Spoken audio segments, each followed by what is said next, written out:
Esto que viene ahora es solo una recopilación del contenido que creo en TikTok. O sea, no es un vídeo creado específicamente para YouTube, y si me seguís en TikTok ya lo habréis visto, así que eso. Igual no es el vídeo más interesante de los que puedo hacer, pero bueno, creo que era positivo recopilar el contenido que creo en TikTok para que lo pueda ver también la gente de YouTube, así que si quiere verlo, pues ahí va.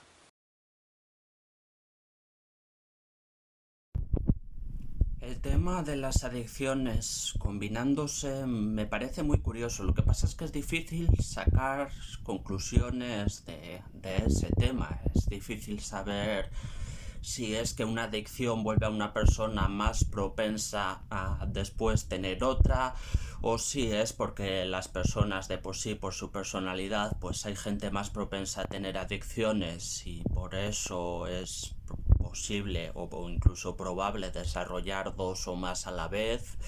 Es un poco difícil sacar conclusiones, pero es interesante y creo que estaría bien investigarlo un poco más, sí. Si no me equivoco, la principal adicción que también tiene la gente con adicción al juego es la adicción a la nicotina. Eso correlaciona muchísimo. En personas que tienen ludopatía, que tienen adicción al juego, se ve también muy a menudo adicción a la nicotina, al tabaco. Y luego hay otras adicciones que se están investigando también un poco cómo correlacionan y tal. Sé de un estudio que me pareció curioso sobre relacionar adicción a los videojuegos con adicción a la marihuana. Ambas psicológicas, claro, pero bueno, parece que se daba mucho en las personas que tenían una adicción más fuerte a los videojuegos, que también tenían cierta adicción a la marihuana a menudo. Así que sí, me parece un tema interesante, pero qué difícil es sacar conclusiones sobre estas cosas. La LSD tiene más potencia y más potencial alucinógeno, más intensidad de los efectos, vamos, que en el caso de las setas. Por otro lado, las setas pueden producir diarrea, vómitos, etcétera. Digamos que pueden tener consecuencias un poco más desagradables en el plano físico que la LSD. Los efectos que va a producir una sustancia van a depender de muchísimos factores, no solo de la sustancia en sí, sino también de factores relacionados con la persona que lo consume y con el entorno en el que la consume. Lo que llamamos el triángulo de Zimmer, ¿no? O sea, la propia sustancia, la persona que la consume y el entorno. Eso vendrían a ser los tres grandes grupos de factores que determinan los efectos que tiene una droga. Si el hachís te produce efectos desagradables relacionados con el nerviosismo, por lo que veo, más o menos, ¿no? O sea, paranoia, taquicardia, subida de tensión, pues parecen un poco ir de la mano del nerviosismo, pues puede ser porque estás en un momento de tu vida en el que tienes más nerviosismo que en otros momentos, puede ser porque lo asocias con experiencias previas en las que el hachís te ha sentado mal. Quién sabe, es posible que en otra época de tu vida el hachís no te siente mal, pero parece que ahora, bien sea por condiciones tuyas o condiciones del entorno en el que consumes hachís, condiciones del día a día, vamos, a las que todos nos exponemos constantemente, pues parece que te sienta mal, así que eso, quién sabe, quizá en otra época te siente bien, pero yo por el momento pues no insistiría en consumir una sustancia que está produciendo más efectos desagradables que agradables. Obviamente esto no lo digo desde una perspectiva moralista, ni lo digo mirando por encima del hombro, ni nada por el estilo, ¿vale? O sea, no voy a decir a nadie lo que tiene que hacer con su vida, por supuesto que cada uno haga lo que quiera, pero bueno, en este caso pues parece que el hachís está produciendo efectos desagradables y seguramente los siga produciendo si se sigue consumiendo en esta misma época, así que quizás sería mejor dejarlo por el momento y luego quién sabe, igual en un futuro no te apetece consumir hachís y no lo consumes, que sería lo ideal, o igual te apetece y estás en otro momento de tu vida y en ese momento sí te sienta bien, pues quién sabe, pero hay factores ahí, bien sea en la persona o en el entorno, pues que están haciendo que la estimulación que de por sí suele producir el THC pues sea demasiada y conlleve efectos desagradables.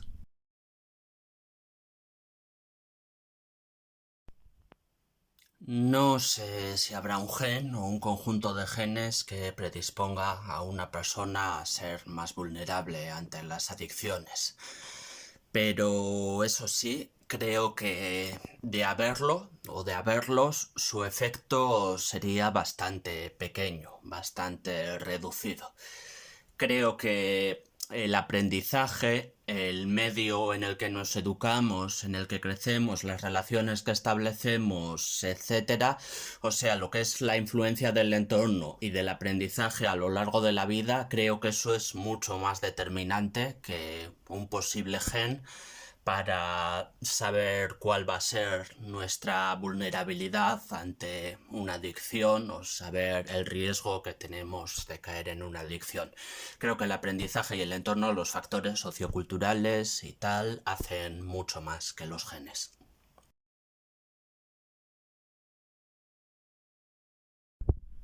Pues el hachís puede estar cortado, aunque yo diría que en general está menos cortado de lo que la gente piensa que lo está, porque se oyen muchas leyendas urbanas y muchas generalizaciones.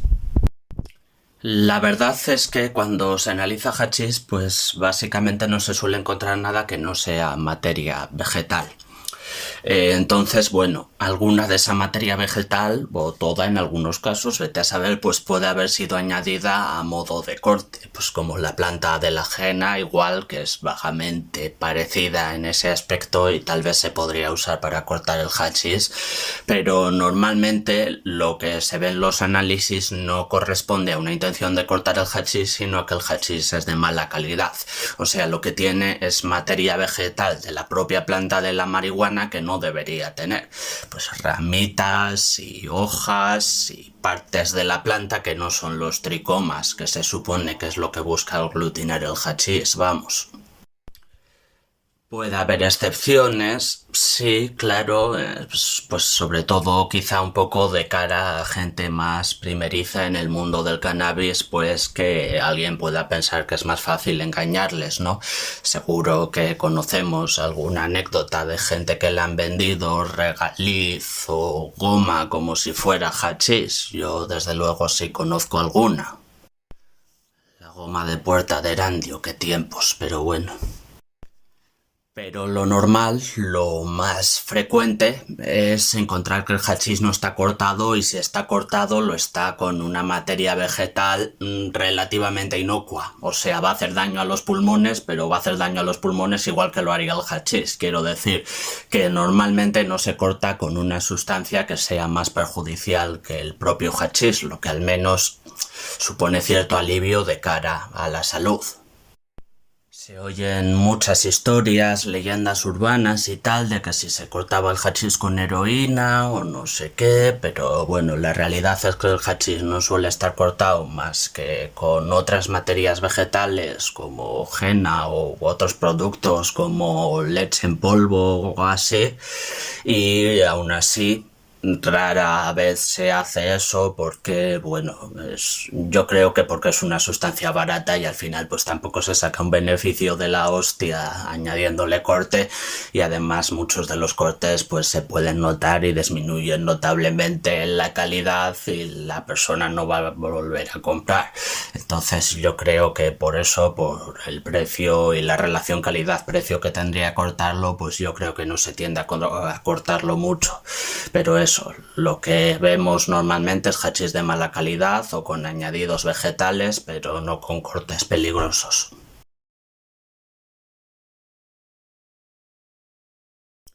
Claro, el razonamiento tendría sentido, o sea, yo creo que por eso este tipo de leyendas urbanas se han extendido tanto, porque lo que es el razonamiento tiene sentido. Pero en la práctica ya no tanto. Las adicciones no funcionan así. Incluso para una sustancia con un potencial adictivo tan grande en comparación al de otras sustancias como el que tiene la heroína, se tarda bastante. Hay que consumir bastante cantidad para llegar a desarrollar una adicción. Y eso sumado a que, aunque los precios varíen un poco, la heroína suele ser entre 10 y 12 veces más cara que el hachís, pues hace que a un camello no le mereciera la pena en absoluto. Por muy mala intención que tuviera, no le merecería la pena porque estaría tirando el dinero. Las drogas se cortan con una sustancia más barata que la propia droga para sacar beneficios. Cortar una droga con una sustancia que es de 10 a 12 veces más cara que la droga que estás cortando, pues es tirar el dinero para el camello. No digo que nunca en la historia de la humanidad haya podido pasar, yo qué sé, no soy adivino. Igual ha habido algún camello a lo largo de la historia que sí se le ocurrió la idea de meter heroína en el hachís para volverlo más adictivo y lo hizo. Pero si lo hizo, pues tiró el dinero, vamos, salió perdiendo él. Lo que puedo decir, lo que puedo asegurar son que el camello que hiciera eso, si alguna vez en la historia alguien lo hizo, perdió el dinero, tiró el dinero, la cagó, fue una estrategia comercial terrible, y que hoy en día si coges 5.000 muestras de hachís, ni una sola va a estar cortada con heroína. Eso es lo que yo aseguraría. Y por supuesto tampoco con speed, claro, que te pondría como una moto y es básicamente lo contrario de lo que la gente busca con los porros. Así que bueno, es que he leído también por ahí abajo que cortaban el hachís con speed y tiene quizá incluso menos sentido que con heroína, la verdad.